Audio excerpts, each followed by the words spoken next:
Hi hello ನಮಸ್ಕಾರ ಎಲ್ಲರಿಗೂ welcome back to my channel. ನಾನು Pooja. So second year PUC ಅವರ ಒಂದು ರಿಸಲ್ಟ್ ಬಂದ್ಬಿಟ್ಟು 9/4/2026 ಅಂತ, ಅಂದರೆ ಇದೇ ತಿಂಗಳ 9ನೇ ತಾರೀಕಿಗೆ ನಿಮ್ಮ ರಿಸಲ್ಟ್ ಅನ್ನೋದು ಬಂದಿದೆ ಫ್ರೆಂಡ್ಸ್.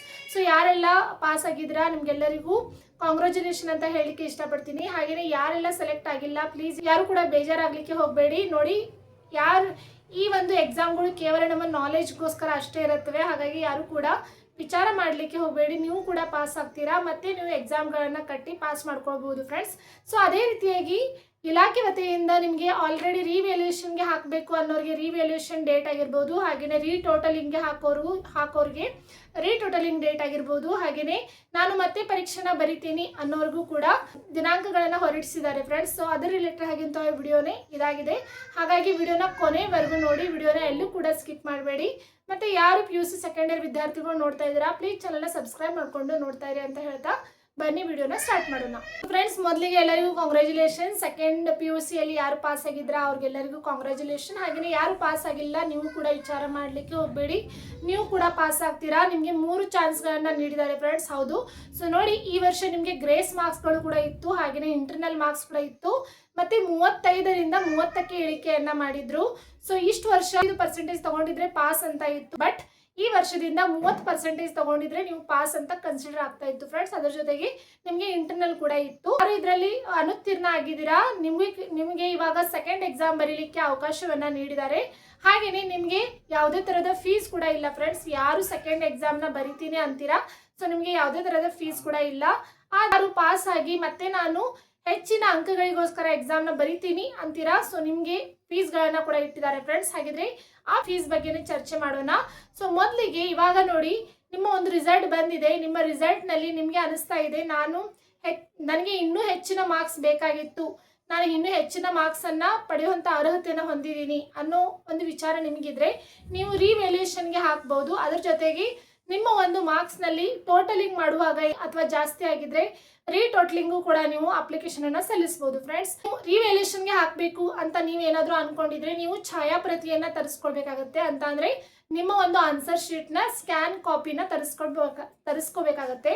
ಹಾಗಿದ್ರೆ ಸ್ಕ್ಯಾನ್ ಕಾಪಿನ ತರಿಸ್ಕೊಳ್ಳುವಂಥ ಡೇಟ್ ಬಂದ್ಬಿಟ್ಟು 10 ತಾರೀಕಿನಿಂದ ನಿಮಗೆ 15 ತಾರೀಕಿನ ಒಳಗಡೆನೆ ನೀವು ನಿಮ್ಮ ಒಂದು ಸ್ಕ್ಯಾನ್ ಕಾಪಿಯನ್ನು ತರಿಸ್ಕೊಳ್ಬೇಕಾಗತ್ತೆ. ಹೌದು ಫ್ರೆಂಡ್ಸ್. ಸೊ 10/4/2026ನೇ ತಾರೀಕಿನಿಂದ 15/4/2026ನೇ ತಾರೀಕಿನ ಒಳಗಡೆನೆ ನಿಮ್ಮ ಒಂದು ಸ್ಕ್ಯಾನ್ ಕಾಪಿಯನ್ನು ನೀವು ತರಿಸ್ಕೊಳ್ಬೇಕಾಗತ್ತೆ. ಹಾಗಿದ್ರೆ ಸ್ಕ್ಯಾನ್ ಕಾಪಿಯನ್ನು ಡೌನ್ಲೋಡ್ ಮಾಡ್ಕೊಳ್ಳುವಂಥ ದಿನಾಂಕವನ್ನು ಕೂಡ ಕೊಟ್ಟಿದ್ದಾರೆ.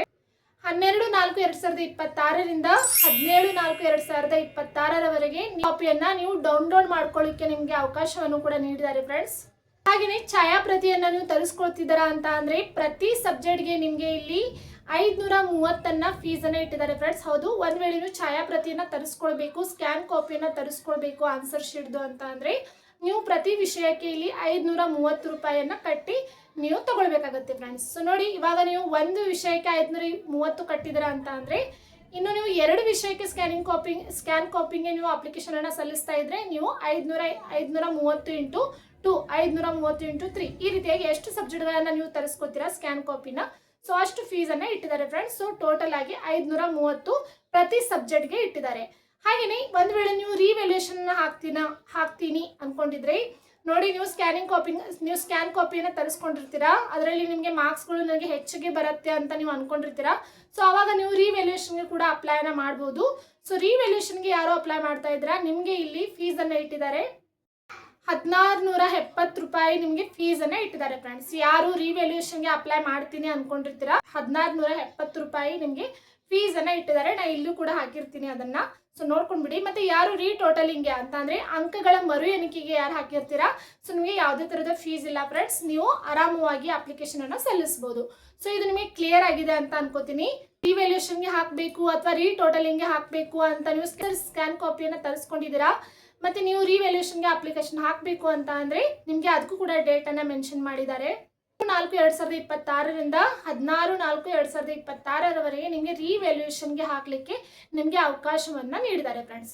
ಸೊ ಇದರಲ್ಲಿ ಒಂದು ನಿಮಗೆ ಗಮನಿಸಬೇಕಾದಂಥ ಒಂದು ವಿಷಯ ಅಂತ ಅಂದರೆ ನಿಮಗೆ ಅನಿಸ್ತಾ ಇರ್ತದೆ ನಾನು ಜಾಸ್ತಿ ಬರೆದಿದ್ದೀನಿ, ನನಗೆ ಜಾಸ್ತಿ ಮಾರ್ಕ್ಸ್ ಬೇಕಾಗಿತ್ತು ಅಂತ ನಿಮ್ಗೆ ಏನಾದರೂ ಅನಿಸಿದರೆ ನೀವು ರಿವ್ಯಾಲ್ಯೂಯೇಷನ್ಗೆ ಅಪ್ಲಿಕೇಶನನ್ನು ಹಾಕಿ ಫ್ರೆಂಡ್ಸ್. ಒಂದು ವೇಳೆ ನಿಮಗೆ ಇಲ್ಲ ನನಗೆ ಎಷ್ಟು ಮಾರ್ಕ್ಸ್ ಬಂದಿದೆ ಕರೆಕ್ಟಾಗಿ ಬಂದಿದೆ ಸ್ಕ್ಯಾನ್ ಕಾಪಿ ತರಿಸ್ಕೊಂಡ ಮೇಲೆ ನನಗೆ ಕರೆಕ್ಟ್ ಆಗಿರೋ ಮಾರ್ಕ್ಸ್ ಬಂದಿದೆ, ನಾನು ರಿವ್ಯಾಲ್ಯೂಷನ್ಗೆ ಹಾಕೋದಿಲ್ಲ ಅಂತ ಅಂದರೆ ನೀವು ಹಾಕದೇನೂ ಇರ್ಬೋದು.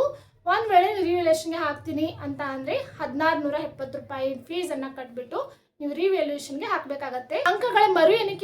ಅಂಕಗಳ ಎಣಿಕೆಯಲ್ಲಿ ಏನಾದರೂ ಹೆಚ್ಚು ಕಡಿಮೆ ಆಗಿದ್ರೆ ನೀವು ಅಪ್ಲಿಕೇಶನನ್ನು ಹಾಕ್ತೀನಿ ಅಂತ ಅಂದರೆ ಅದಕ್ಕೆ ನಿಮಗೆ ಯಾವುದೇ ಥರದ ಫೀಸ್ ಇಲ್ಲ. ಆದರೆ ಒಂದು ನೆನ್ಪಿಟ್ಕೊಳ್ಳಿ, ನಿಮಗೆ ಬಂದಿರೋಂಥ ಮಾರ್ಕ್ಸಲ್ಲಿ ಅವರು ರೀಟೋಟಲಿಂಗ್ ಮಾಡುವಾಗ ಎಲ್ಲವನ್ನು ಕರೆಕ್ಟಾಗಿ ಚೆಕ್ ಮಾಡೋದ್ರಿಂದ ಒಂದು ವೇಳೆ ನಿಮಗೆ ಒಂದು ಗ್ರೇಸ್ ಮಾರ್ಕ್ಸ್ ಕೊಟ್ಟಿದ್ರು ಕೂಡ ಅಲ್ಲಿ ಕಟ್ ಆಗುವಂಥ ಚಾನ್ಸಸ್ ಇರುತ್ತೆ. ಎಣಿಕೆ ಮಾಡಿ ಎಷ್ಟು ಟೋಟಲ್ ಆಗಿರುತ್ತೆ ಸೊ ಅಷ್ಟೇ ನಿಮಗೆ ಅಂಕಗಳು ಸಿಗುತ್ತೆ ಫ್ರೆಂಡ್ಸ್. ಹಾಗಾಗಿ ಎಲ್ಲವನ್ನು ಕ್ಲಿಯರ್ ಆಗಿ ತಿಳ್ಕೊಂಡು ನಿಮ್ಮ ಒಂದು ಶಿಕ್ಷಕರಿಗೆ ಬೇಕಾದರೂ ಒಂದು ಸ್ಕ್ಯಾನ್ ಕಾಪಿಯನ್ನು ತೋರಿಸಿ ಆದಮೇಲೆ ನೀವು ರಿವ್ಯಾಲ್ಯೂಷನ್ಗೆ ಅಪ್ಲಿಕೇಶನನ್ನು ಹಾಕಿ ಫ್ರೆಂಡ್ಸ್.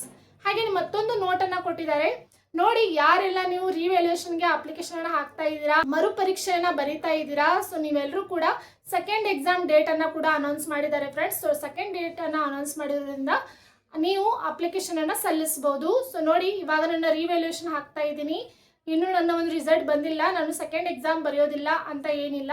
ಸೊ ನೀವು ರಿವ್ಯಾಲ್ಯೂಷನ್ಗೆ ಹಾಕಿ ಇರ್ತೀರಿ, ಮತ್ತು ಸೆಕೆಂಡ್ ಎಕ್ಸಾಮ್ ನೀವು ಅಪ್ಲಿಕೇಶನ್ ಕೂಡ ಹಾಕಿ ಫ್ರೆಂಡ್ಸ್, ಅದು ಕೂಡ ನೀವು ಬರಿಬೋದು. ಸೊ ಅಂಕಗಳು ಬರೋವರೆಗೆ ನೀವು ಕಾಯುವ ಅವಶ್ಯಕತೆ ಇಲ್ಲ, ನೀವು ಸೆಕೆಂಡ್ ಎಕ್ಸಾಮಿಗೆ ಕೂಡ ತಯಾರಿಯನ್ನು ಮಾಡ್ಕೊಳ್ಬೋದು. ಮಾರ್ಕ್ಸ್ ಇಂಪ್ರೂವ್ಮೆಂಟ್ಗೆ ನಾನು ಎಕ್ಸಾಮ್ನ ಬರಿತೀನಿ ಅನ್ನೋರು ಕೂಡ ಸೆಕೆಂಡ್ ಎಕ್ಸಾಮ್ಗೆ ಅಪ್ಲಿಕೇಶನನ್ನು ಹಾಕ್ಬೋದು ಫ್ರೆಂಡ್ಸ್. ಹಾಗಿದ್ರೆ ಅಪ್ಲಿಕೇಶನ್ ಹಾಕುವಂಥ ವೆಬ್ಸೈಟ್ ಬಂದುಬಿಟ್ಟು KSEAB, ನಾ ಇಲ್ಲೂ ಕೂಡ ಮೆನ್ಷನ್ ಮಾಡಿರ್ತೀನಿ. ಸೊ ಆ ಒಂದು ವೆಬ್ಸೈಟ್ಗೆ ಹೋಗ್ಬಿಟ್ಟು ನೀವು ಅಪ್ಲಿಕೇಶನನ್ನು ಸಲ್ಲಿಸ್ಬೋದು. ಸೊ ಇದಾಗಿತ್ತು ಇವತ್ತಿನ ವಿಷಯ. ಈ ವಿಡಿಯೋ ನಿಮಗೆ ಸ್ವಲ್ಪ ಹೋದ್ರೆ ಇಷ್ಟವಾದಲ್ಲಿ ಪ್ಲೀಸ್ ಚಾನೆಲ್ನ ಸಬ್ಸ್ಕ್ರೈಬ್ ಮಾಡ್ಕೊಂಡಿರಿ. ಮತ್ತು ಈ ಒಂದು ಚಾನೆಲ್ನಲ್ಲಿ ನಿಮಗೆ ಎಲ್ಲ ತರಹದ ಮಾಹಿತಿಗಳ ವಿಡಿಯೋಸ್ಗಳು ಸಿಗುತ್ತೆ ಅಂತ ಹೇಳ್ತಾ ಮುಂದೆ ಸಿಗೋಣ. ಅಲ್ಲಿವರೆಗೂ ಬಾಯ್.